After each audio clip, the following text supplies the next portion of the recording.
ಇನ್ನು ಖಾತೆ ಅಸಮಾಧಾನದ ನಡುವೆ ರಾಮಲಿಂಗಾರೆಡ್ಡಿ ಇವತ್ತು ಸಭೆ ನಡೆಸಿದರು. ಜಲಸಂಪನ್ಮೂಲ ಇಲಾಖೆಯ ಮೊದಲ ಸಭೆಯನ್ನ ಸಚಿವರು ನಡೆಸಿದ್ದಾರೆ. ನನಗೆ ಬೇಡವೇ ಬೇಡ ಈ ಖಾತೆ, ಕೊಟ್ಟರೆ ಬೆಂಗಳೂರು ಖಾತೆ ಕೊಡಿ ಅಂತ ಹೇಳಿ ಪಟ್ಟು ಹಿಡಿದಿದ್ದಂತಹ ರಾಮಲಿಂಗಾರೆಡ್ಡಿ ಅದಾದ ನಂತರ ತಮ್ಮ ಪಟ್ಟನ್ನು ಸಡಿಲಿಸಿದ್ರು. ಹೈಕಮಾಂಡ್ನ ನಾಯಕರು ಅವರ ಮನವೊಲಿಕೆಯನ್ನು ಮಾಡಿದ್ರು.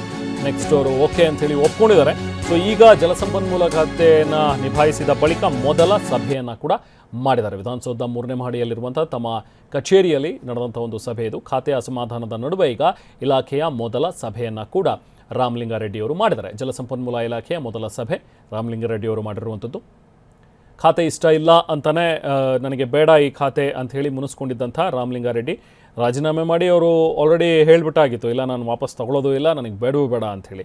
ಬಟ್ ಅದಾದಮೇಲೆ DK ಶಿವಕುಮಾರ್ ಅವರು ಮಾತಾಡಿದ್ರು, ಸುರ್ಜೇವಾಲಾ ಅವರು ಮಾತಾಡಿದ್ರು, ಎಲ್ಲ ಹಿರಿಯ ನಾಯಕರು ಎಲ್ಲರೂ ಕೂಡ ಮಾತಾಡಿ ಅವರ ಮನವೊಲಿಕೆಯನ್ನು ಮಾಡಿದ್ದಾರೆ. ಜೊತೆಗೆ ಅವರಿಗೆ ಬೇರೆ ಯಾವುದೋ ಒಂದು ಭರವಸೆಯನ್ನು ಕೂಡ ನೀಡಿದ್ದಾರೆ ಅನ್ನುವಂಥದ್ದು. ಬಟ್ ಅದೇನು ಎಕ್ಸ್ಟ್ರಾ ಯಾವುದಾದ್ರೂ ಒಂದು ಒಳ್ಳೆಯ ಹುದ್ದೆ ಮತ್ತೊಂದು ಖಾತೆಯನ್ನು ಕೊಡ್ತಾರಾ ಅಥವಾ ಮುಂದಿನ ದಿನಗಳಲ್ಲಿ ಮತ್ತೇನಾದರೂ ಬೆಂಗಳೂರು ಅಭಿವೃದ್ಧಿ ಖಾತೆ ಬದಲಾಯಿಸಿ ಅವರಿಗೆ ಕೊಡ್ತಾರಾ, ಇದೆಲ್ಲವೂ ಕೂಡ ಇನ್ನೂ ಚರ್ಚಾ ಹಂತದಲ್ಲಿದೆ ಅಥವಾ ಇನ್ನೂ ಕೂಡ ಮಾತಲ್ಲೇ ಇದೆ. ಇವೆಲ್ಲವೂ ಯಾವುದು ಕೂಡ ನಿರ್ದಿಷ್ಟವಾಗಿ ಹೀಗೆ ಆಗುತ್ತೆ ಅನ್ನುವಂಥದ್ದನ್ನು ಯಾರೂ ಹೇಳಿಲ್ಲ.